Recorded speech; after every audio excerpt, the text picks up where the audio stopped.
We're the voices of experiencers, and we are the experiencers of extraterrestrials. Just what's out there in the abyss, in the darkness of the unknown.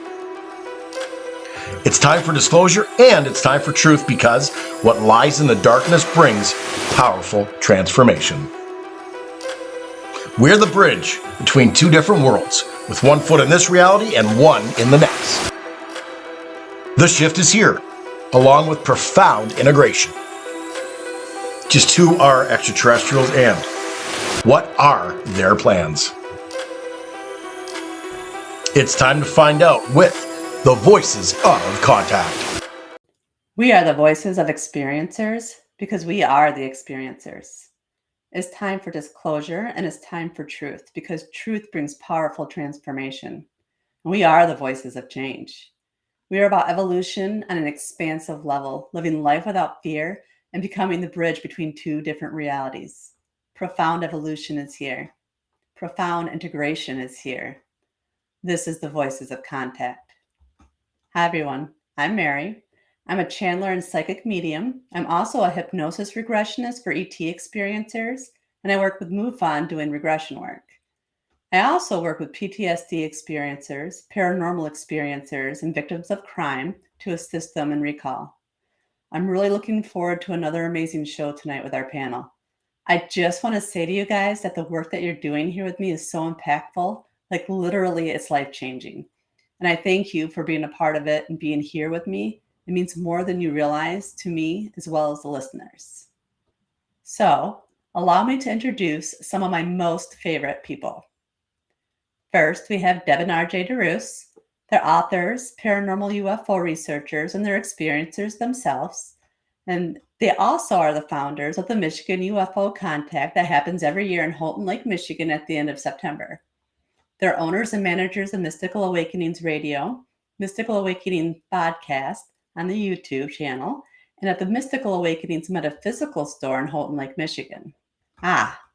Last but definitely not least, we have our amazing new panelist, Deborah Jordan Cobble. She was the central figure in Bud Hopkins' international bestseller, Intruders, The Incredible Visitations at Copley Woods, which was actually made into a CBS miniseries in 1992.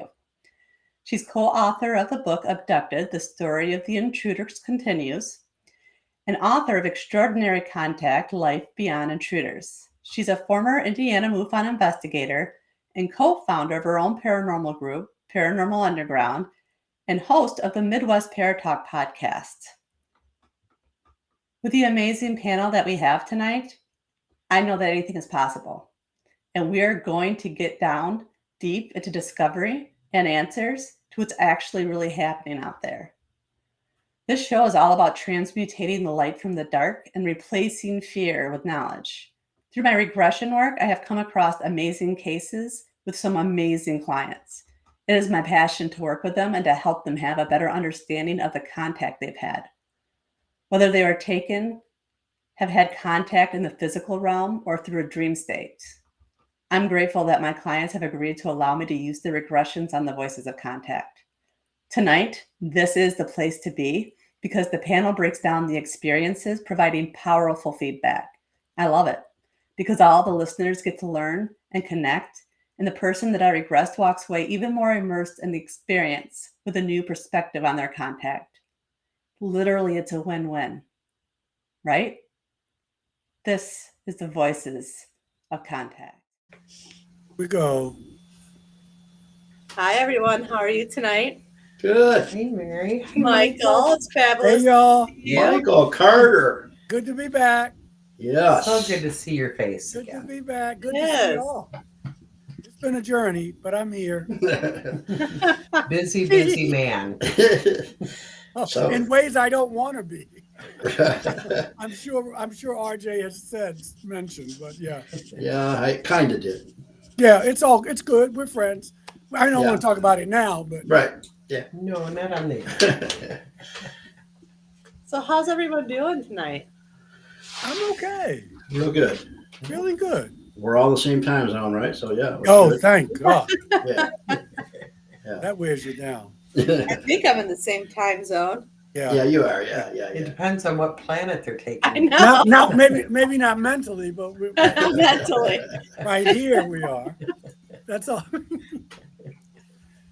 So Spiritually, we're all here and it's all now. So, Michael, Yeah. so glad to have you back. It's been a while. It's good to be back. I'm Yeah. glad it worked out. Yeah. Nice. And the elder Deb couldn't be with us. She's flown to New She's off York. at work Yeah. Off in New working. York. Good for her. Yep. So probably the same place you did go, I'd imagine. But Probably the same project, I think, because they're so Yeah. hush hush. I don't know what I did. yeah. I don't. I'm not trying to be funny, but Right. you know, you don't want to get sued either. But it's probably the same suit. Yeah. It sounds like it when we Just were a talking different about. city. Yeah. Yeah. Yeah. Nice. So So tonight we have a very special regression because this is the regression that I did with RJ. And RJ, just so you know what episode this is going to be? What? Episode 51. Oh my God. Area 51. I know, right? Wow. We just put it together. I'm like, that's really interesting. Yes. You It's got fitting. synchronicities. And you got the number 6 there. Yes, number 6, which I am a 6. I You're a pressed 6. one. You're a 6 too. 6 also. On So the it's going to numerology. be a big one. Yeah, and it just so happened that Michael needed to be on tonight and had the time because we needed a fill-in. And I mean, who better to comment on RJ? Dissect me. Ooh, yeah, this is Here you perfect. are. Yes. Perfect synchronicity. It is.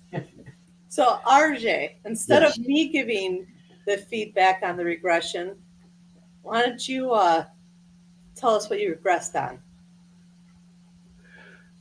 Say that one more time. What? experience did you want to regress on during the regression?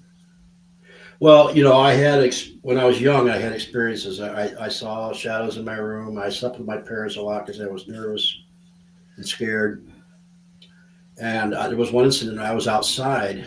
I must have been, I don't know, maybe 9 at night, walking on the streets and back. I lived in the city, and when the streetlights came on, you're supposed to be inside. I didn't know what I was doing out there, and nobody was out there. And I saw a craft land at the intersection. I was about 5 houses up from the intersection, or maybe 6. But I saw this craft land, and I saw somebody get out of it, and I hid behind some bushes. And little did I know, they were right behind me, talking to me, and I wanted to figure what happened from that. And this being was, I don't think it was biological. I think it was more mechanical, or it was actually just. It was probably making me see something that I would be okay with. That's what I'm saying. All right. So with that being said, I'm going to play the first clip. Okay. All right. Okay. Now you're going to allow yourself to go back to the time when you were a little boy and you were walking down the street, and all of a sudden there was a UFO down there at the end of the street. I'd like you to take a look around and describe what's happening for me. It's nighttime. I'm not sure why I'm out there. I should be in the house. There's nobody out there. No traffic, no nothing. Just me. I'm looking at the intersection. And something just appeared, like cloaking or something.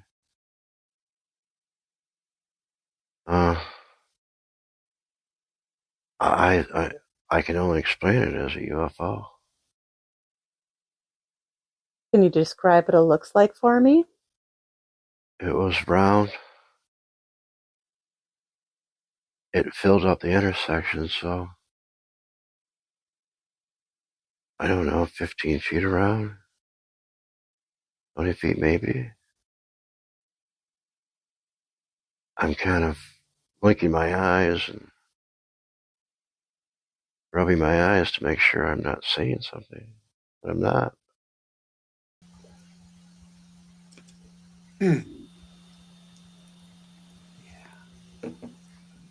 Do you remember what time that was, RJ? I don't, but it was in the summertime, and I know it doesn't get dark until Until late, yeah. late 10, at least 10. So it had to be after 10 because it was dark.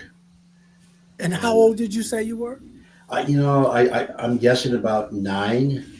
And you were out on the street at 10 o'clock at night? Yeah, I mean, uh, on the weekends, if we were with a group of kids, we could stay out Sure. later. Yeah, but I was by myself, and there was nobody. I mean, nobody, no traffic. This intersection. Now, I lived out on a side street off the main. It was called Detroit Street, which went downtown and ran all the way to the north side of Flint. So there's usually traffic on that road, but there was none there at the time. And when this thing appeared, and I didn't see it land. I think it just, like I said, uncloaked or something. Yeah. I was like, what the, I didn't know what it was. I was like, man, am I seeing? Am I sleeping? Am I dreaming? Whatever. So, Yeah. and I think I tell what happens next, but yeah, so it was bizarre, and I never told anybody, I never told anyone until later on, in life. Yeah, no, because people wouldn't believe that. No. The overactive imagination for a 9-year-old. Yeah. This would have been 1964. Of course, back then I wasn't born then, but I right. I get it.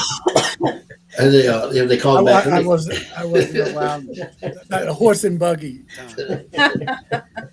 But they called them flying saucers back then. Yeah. Yeah. So. Right? Way back then, yeah. Yeah. Now they're UAPs or whatever. UAPs, yeah. Well, it's funny because I was there when you regressed, RJ. And I didn't notice then. Yeah. But listening to it, and I don't know if it's because I'm listening to it as, in a different position, but I hear that timid little boy who is frightened. And I didn't hear that when, he's told me the story. But listening to it this way, I hear the timid little boy who's frightened. So. I noticed just how you were sounded like you were deep. Oh, I was. Yeah, I usually when I a really nice speaking voice too, but you sound what Mary had you were deep. Oh yeah, and that's what you know her, you trust her, When I meditate or I go into regressions, it's like I usually let myself go. Doesn't take you long. Yeah, it doesn't take long. Yeah. That's interesting. Yeah. I found it interesting that everything was empty. It kind of yeah. The streets were empty. Yeah. Everything around you. There's nobody around. That's very intriguing. Yeah. Mm-hmm. I mean, it was very quiet. I remember that it was just so quiet. I'm used to a city neighborhood. Well, what I thought of, even when you were here and you guys were doing it in person, is I wonder if it was really someplace else, but they were letting him think it was his street so he would be comfortable. That's a possibility. Yeah, that's very plausible. And you know how they manipulate stuff. It's almost like, when you manipulate your background, when you do this, you have something to make you comfortable. Because when we were doing the regressions, when we were listening, a lot of times it was, they were trying to make the people comfortable, right? Yeah, remember, we had a lot of people on. You're 9 years old. Why wouldn't they want to do that? You know? Right.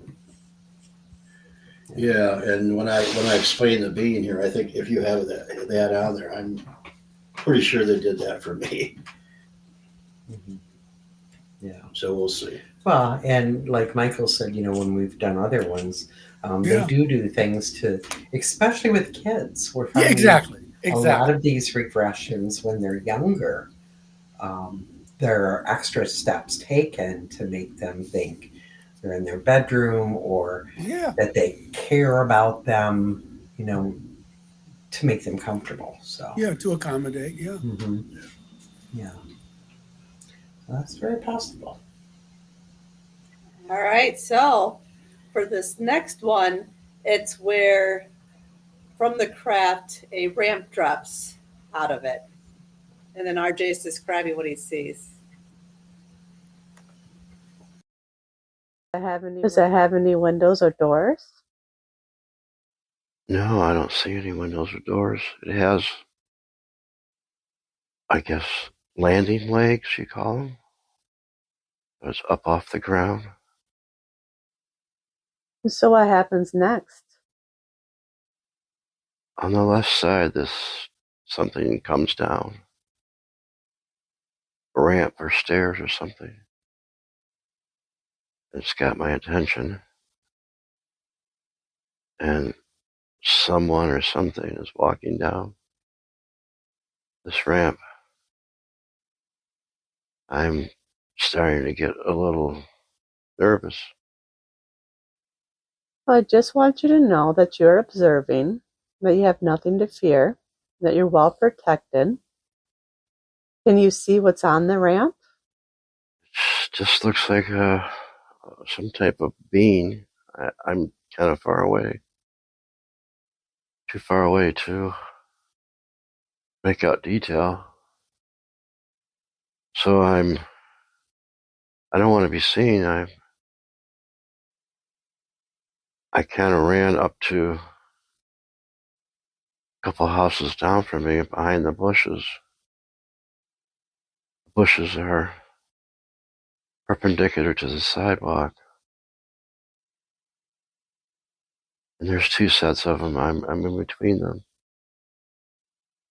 I know I can't be seen there, I think. Why do you feel like you can't be seen there? Because they're pretty thick bushes.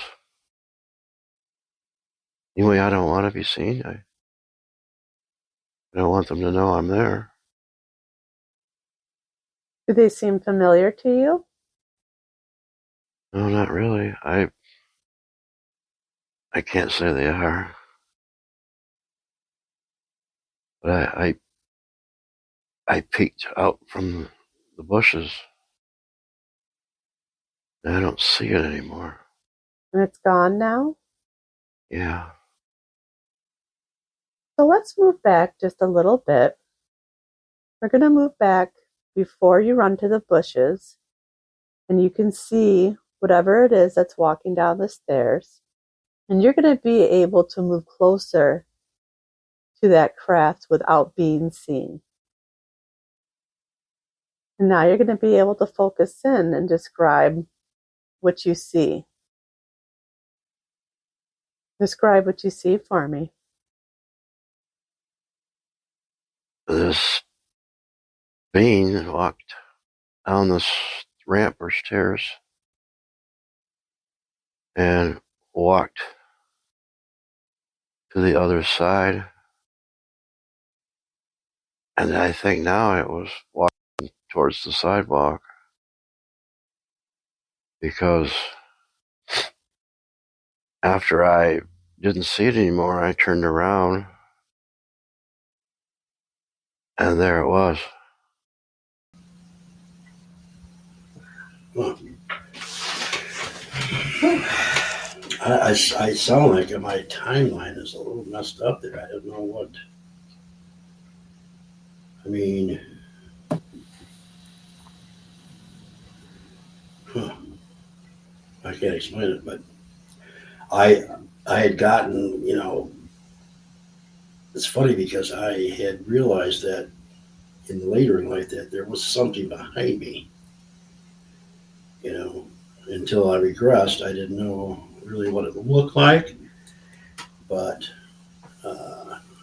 well, as you know, Mary, and Deb, that I explained what it was, but yeah, so whatever this thing was, it walked out, and there was a point where I couldn't see it, and it walked up the sidewalk across the intersection, but up the sidewalk. Of course, in the city, there's sidewalk on one side and sidewalk on the other side. You know, the houses on both sides. So, um, well, we'll get into the. So it walked like we walked. That's the only thing I could figure it out. Because I saw it walking, Yeah. and then I couldn't see it because the angle on the sidewalk in the bush. You know, I could only look at a certain angle like, towards the intersection. I couldn't see that far enough right to see all the sidewalk, like the houses on the end of the street. Do you remember whether was it bald? Did it have hair? Did I keep saying it? Because you said it might have been even a robot, but it was humanoid. And let's say it's a person. Yeah, and So I think did it have hair or was it bald? no, Big cranium? It didn't have hair. no, and Mary, I think Tall, short. it was short, but Mary, I think we're gonna. You had the clip where I explain it what it looks like. Yep, that'll be Okay. the next clip. It's really weird, Michael. What I saw.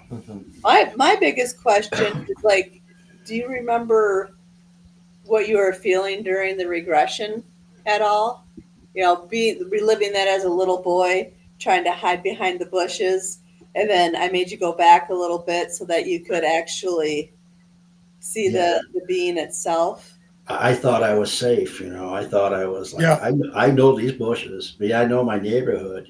You know, and Nobody will find me. it's the here. only house on the block that has these bushes that come out from the sidewalk that goes out to the sidewalk from your porch. It was the only house that had that. And I hung out this house a lot. And that's why I knew that there's like two houses from my house. And I said, well, you know, I'll just hide in those bushes. We played hide, go seek. We hid in those bushes, you know. So, yeah, I felt safe. And I felt like, well, they don't know I'm here, you know. Right. So, but here may not have even been there. well, that's true. And when I turned around, I realized it was different.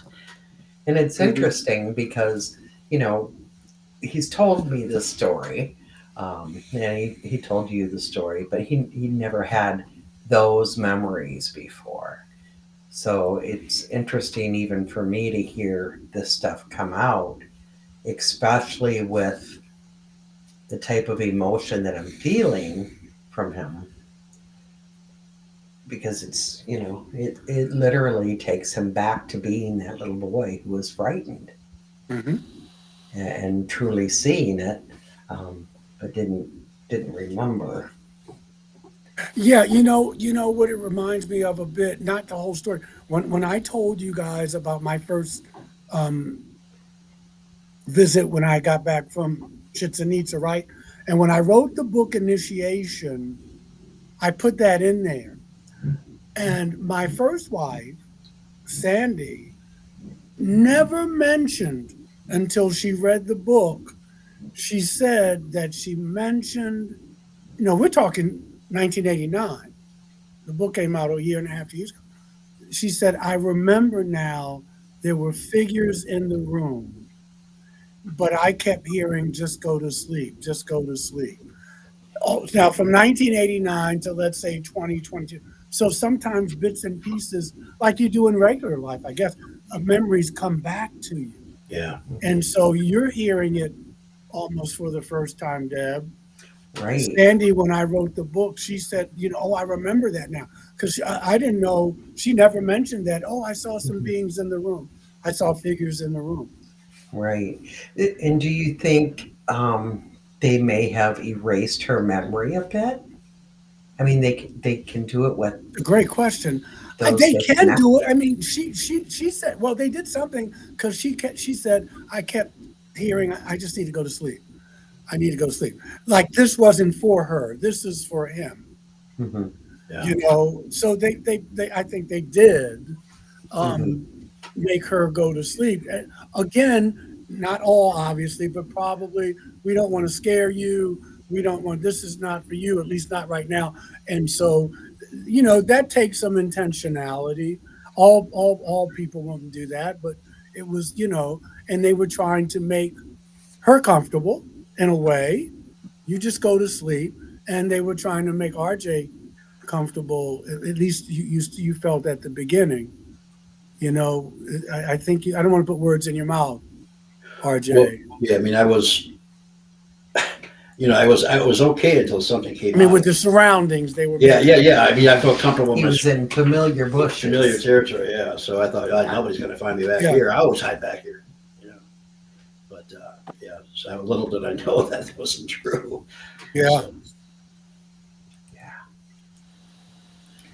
All right. So for this next one, RJ decides that he wants to get a closer look at the being and ask what the being is there for.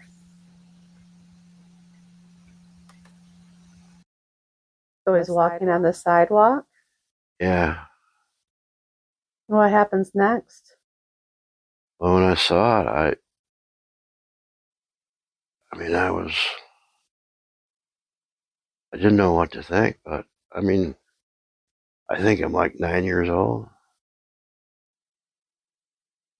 And this being looked metallic. It wasn't much bigger than me, a little taller. It looked metallic, like it was, the closest I can explain it is like shiny hematite. It had a long pointed head. And I didn't really feel threatened or anything, but its face was kind of roundish, and I don't know, it looked like those faces you see on the trains, the cartoons. Best way I can describe it. Would you feel comfortable with asking him what he's doing there? Yeah. Okay, so we're going to move a little bit closer and remember that you're completely safe and you're going to ask him what he's doing there. Told me it was time. It's time to go. It's time to go where? Yeah, sure, with him, I guess. I didn't like that. Well, no, you don't have to go if you don't want to. You want to ask him where he wants to go? I think it's time to check up on me. And what's he checking up on you for? Always that same old answer. Mm-hmm. Mm-hmm. Interesting, huh? Check up on you. check up on me. Yeah. Yeah, Which obviously implies some type of knowledge before. yeah. You know, if I'm checking up on you, that means I've known you before, Yeah. Right. or we've interacted before. Or we've got some interest in you. You know, that, I don't know. Maybe I'm a project or something. I don't know. But or it was, things were different back in the early '60s. I think, as far as experiences go. I don't know. To me, they seem like they've changed a little bit, but yeah, that's all. I mean, I don't really remember saying that, other than I can hear it. But yeah, interesting. Well, I can say that when you listen back to the regression, there were a lot of things you didn't remember. Yeah. I didn't say that. I don't remember saying that. It's funny. It makes me a little nervous. I don't know. Yeah. Well, I think that's why a lot of people won't do regressions is because, once you open the gates, Right. Yeah. and you can't go back and say, I didn't say that, because all Mary has to do is go, okay, Just play it back. let's hear it. Yeah. So it makes you vulnerable. I think this whole phenomenon makes you vulnerable. Mhm. But I think that's part of the growth in a way. Mhm. Yeah. To risk being uncomfortable and to risk being vulnerable because I don't have to tell you, you're vulnerable. Yeah. Mhm. I can tell you, I mean, because you're just open to, yeah. whatever's going on emotionally. You're just open. Right. I was a very sensitive, young kid, and when I Yeah. was 4 or 5, or I had all kinds of just freaky things going on, Mhm. Well, you had and imagination. I mean, yeah, and you you were talking. You were watching. You know, yeah, most people would have ran if they could yeah, have. yeah, Mhm. And you said, "Oh, he looks like a kind of cartoon character," yeah, like what, like Thomas the Train face, whatever that. which may have been again to, I think it you was know, to make me okay. right, Mhm. Yeah, right, because I was big. I was big into cartoons back then. and they So knew that. yeah, Yeah. Mhm. Right. But I feel the same way you do, Michael. I don't feel like this was, I feel like they were checking up on him again. And there was definitely, more than one time that they had made contact before that.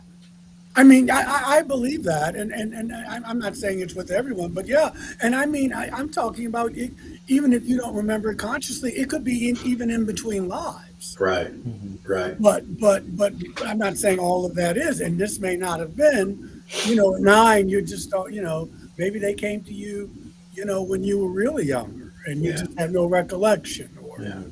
or maybe when you were 7 or 8, or maybe they came in another guise. yeah, Mhm. But to say I'm checking up on you implies that you've seen me before. Right. Well, you heard him a few minutes ago say, when I was 4 or 5, I had all this stuff going on, and Yeah. he was always uncomfortable, and climbed into bed with mom and dad because things were very odd around him. So, I've always felt he's probably had a lot of contact that he doesn't even remember. And this, yeah, hearing this regression again, I'm definitely feeling that. And it may loosen up Hmm. some other memories as well. yeah, Yeah. As the days, the weeks, the months, the years go Hmm. on. Yeah. And because I mean, this is not experiencer related, but you know, I'll be 67 in July, and I got to tell you, um, I'm starting to remember things and people. I haven't thought about so and so for so long, or I right, wonder how they're doing, or I remember when things I haven't thought about since they actually happened. And yeah, because it's all in here, and that's what regression, Hmm. all the memories and everything are there. And these are just people that I grew up with, or maybe I didn't get along with, or I haven't seen in maybe 50 years. I'm starting to think about them. yeah, And I guess that's part of, going on with life as well. And so right, Hmm.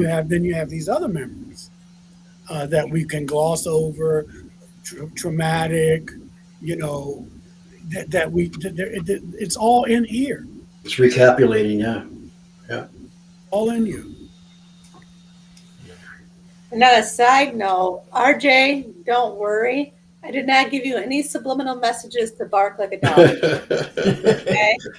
Yeah, Promise. Well, that little part that we're not going to tell, we uh-oh. won't talk about that. Yeah, That's right.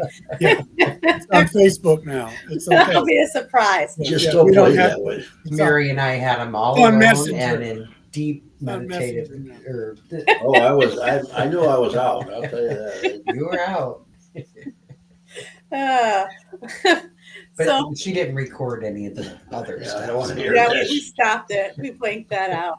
Right. We're back. So, for this next clip, RJ talks about how the ET has a light that it flashes in his eyes, so it'll calm him down so that he can be checked out. I don't remember that. My health. Make sure I'm okay. Why is he worried about your health? like a routine check. Has he checked up on you before? I think so. Ask him how often he checks up on you. There's no set time, I don't think. It's just, it's happened a few times. Maybe 4 or 5 times since I was 9, I'm pretty sure. So, at various times. Has that been throughout your childhood? So far, yes. Can you ask him if he's the only one that comes to check on you? I don't think he's the one that checks up on me. I think he's the one that comes and gets me. Why does he wear the metallic? Why does he look metallic? I think he's robotic. So he's more like a robot? Yeah. Do you feel comfortable with going with him? Not at first, but he has something. What does he have? A light device that, I don't know, maybe it calms me down or forces me to go. I don't know. How does he use the light device? Shines it in my eyes. And then what happens next? I don't remember. I don't remember what happens after that. Maybe he made me forget. But it seems like they're there to check up on me and take me. He's there to take me to someone else. Some other beings or some other ship, maybe. Okay. So on the count of 3, we're going to be where they take you to be checked up on. And on the count of 3, you're going to be there. 1, 2, 3.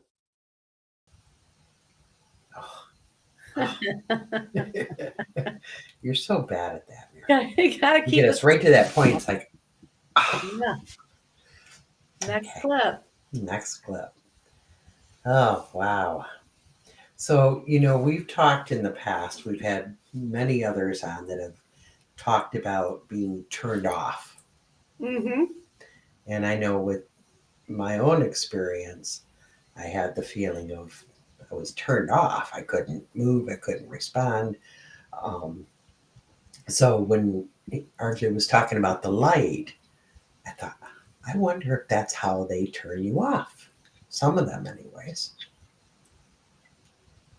It reminds me of Will Smith in Men in Black. You're just going to forget. Exactly. Yeah, it's the same. Yeah. I was thinking the same That's thing. what I was thinking about. It's like, what's that term? Syntax or syntax or.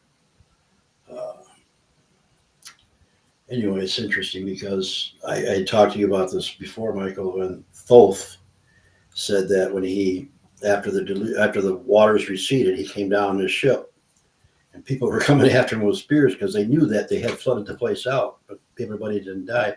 He's in the Emerald Tablets. He said he took out a device to subdue them. Yeah. And say, "I'm here to help.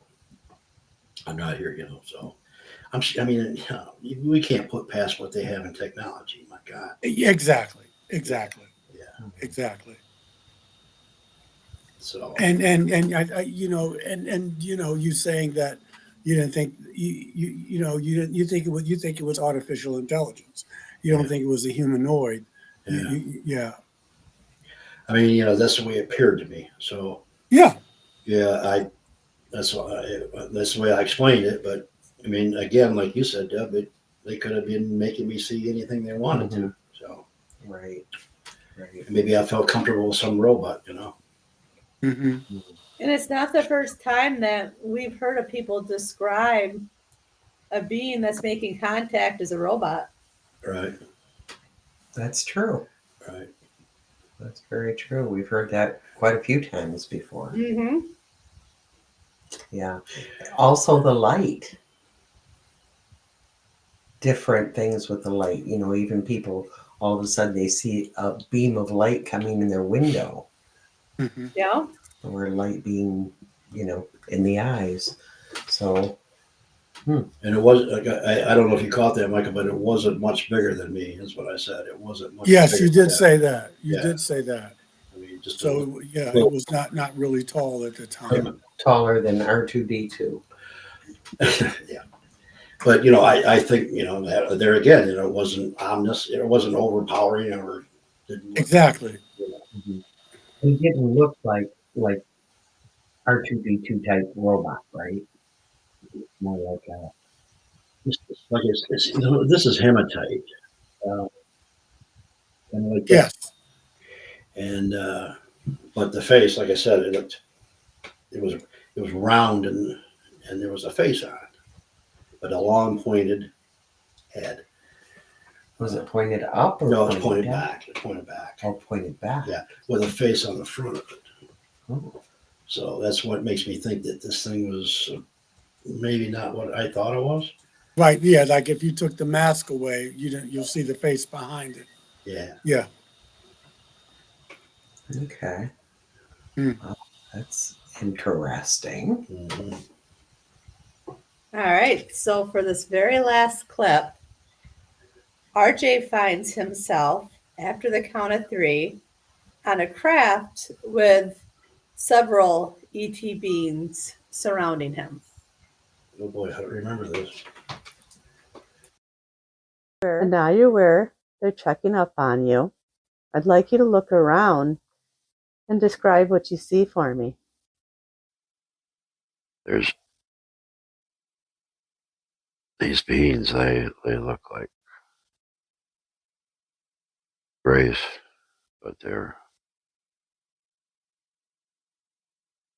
me, they look mean, but I know they're not. And they're all around me looking at me. I'm sitting on a table. Can you tell where you're at? I think I'm in a ship or a building.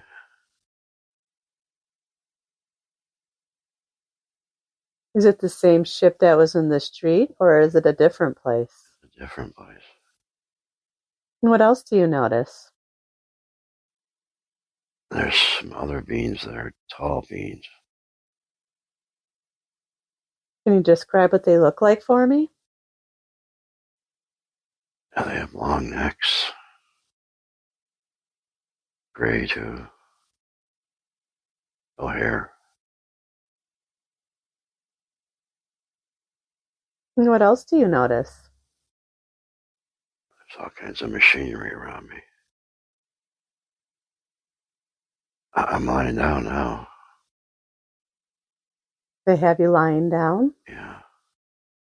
And now what's happening? They're scanning me with light.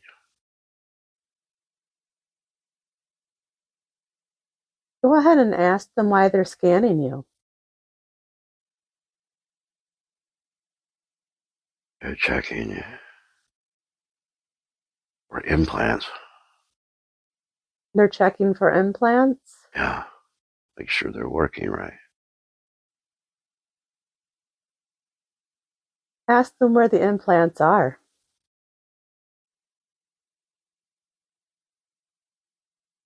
It's in my leg. In your left leg or your right leg? My left leg. Where is it at in your leg? My thigh.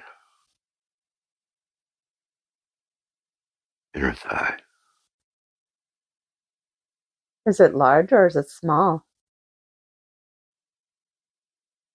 Sure. Are there any more implants? There's one in my back right shoulder blade. Are there any more? Not that I'm aware of. I know they're scanning my body for. Ask them for me what the implants are for. I said it. I tell them about my health and where I'm at. So it's how they keep track of you? Yes.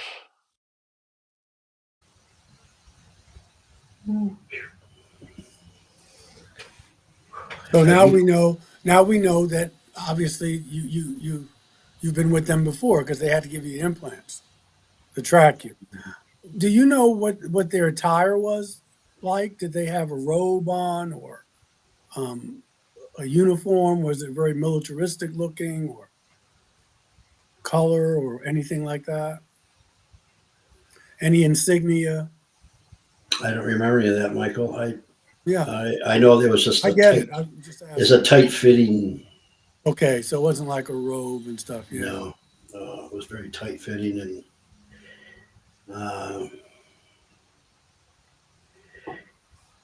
yeah, I do have this scar on my inner left thigh. I don't know that's all about, but I do have one there. Uh, it's about that big around. I don't know how I got it. Now that I think about it, Oh, you do know how you got it. well, but it's yeah. So yeah, and when I said they look mean, I don't know if you've already seen the El Mayouk, they call them, the Greys. They kind of look just they have more pointed face and Yeah. long, and so they kind of look mean. But you know, apparently, what I've learned about them, they're not. But but they do have a kind of a menacing look about them. Mhm. Yeah. I believe you said they look mean, but they're not, or something. Right. Yeah. Not like the other Greys, the little ones with the rounder face. Right. Yeah, they're more like a long face. But you had two different types of grays there, right? Mm-hmm. Some taller ones and Yeah, I've heard of that and people are seeing that. Yeah. You know, And what's curious to me is I mean, we go and we listen, but what's going on with you right now as you hear this, as you relive it? I can see, I perceive a difference. I don't want to put words in your mouth, but I can see you listening to this and going through some type of discovery as well as we are, yeah, and probably as the audience will. That's it's what I been too long. I should have done this a lot earlier in my life, but I didn't. But uh, I'm glad I did. It's just a little freaky. That's all. You know, uh, to think that I was talking about this. So yeah, and the empath in me wants to comfort my little boy Mm-hmm. because I know it's traumatic. but like in your book, Michael, about the signs, and I've had this all my life. So Yeah, I so I knew something was there. yeah, yeah, definitely. Yeah. I think people who have an interest, not all, but people who have an interest in this, you ask yourself, what is it that's driving this? Either they've had an experience or maybe it's something that happened before, but you just don't, you get fascinated with certain topics and subjects, Yeah. and there's usually something behind that. Mhm. And it wasn't long after that when I'm 65. When did Star Trek come out? Oh God, I I think was 65. I was so interested in it. I couldn't get enough of it, and I was so. I Yeah, remember my dad saying, "Man, you really like that stuff, don't you?" And I said, yeah. "Yeah, but uh, There was something there that it triggered yeah, and your yeah, familiarity. Yeah, yeah. I Like agree. like like it's like this isn't science fiction. This is real. Yeah. This is what is so what is so unreal about this. Hmm. This is the way it should be. So Yeah. So I want to ask you, as somebody who's doing this show and is a voice for people and is all about helping experiencers. Yeah. Do you feel it was worth going through the regression oh, and absolutely, reliving this? absolutely. And this is really hearing it again. I mean, I did play some of it back, Mary, but with a group and with this thing is it's like Michael said, it's and like you're saying, it's a lot of stuff's being released. Yeah, you'll be lighter. You're Yeah. carrying this Yeah, all these many years. You don't have to hold on to it anymore. You're safe. it's emotional. It's healing. Yeah, Well, it can be. yeah. I'm not telling you how to feel, but Right. Oh anytime no, you've been- you're right. anytime you carry a secret, you've heard the old saying, it goes for nations as well as individuals. Yeah, You're as sick as your secrets. yeah, And some things you have to keep to yourself because the society's not ready for it, or there's a high penalty to Yeah. pay, or what have you. But once you can release it, that's when healing can begin because you don't have to carry it anymore. right. And Michael, you in your day, you've been around a lot of people that had experiences in groups, right? Yeah. Yeah. So I'm sure you've seen a lot of people go through a lot of things when they. Yeah. People Including react to it yourself. differently. Yeah. Well, but in a group, at least you can know, hey, if I come up in September and we all go out and something strange happens, Right. we look at each other. We've seen this. Yeah, I'm not crazy. You saw it, right, Mary? Yeah, I saw it. yeah, Maybe I'm not sure what I saw, but something. But when no one is there, right. you can start doubting yourself. Yep. And you're already isolated now because of it. And you just carry that. I know plenty of people older than you, RJ, older than us. And they say, Reverend Carter, I haven't mentioned this to anybody. Maybe my wife, or maybe my husband, maybe a friend who was, so they're carrying this thing, Right. for decades. Well, and you hear about people, who break their national security oaths.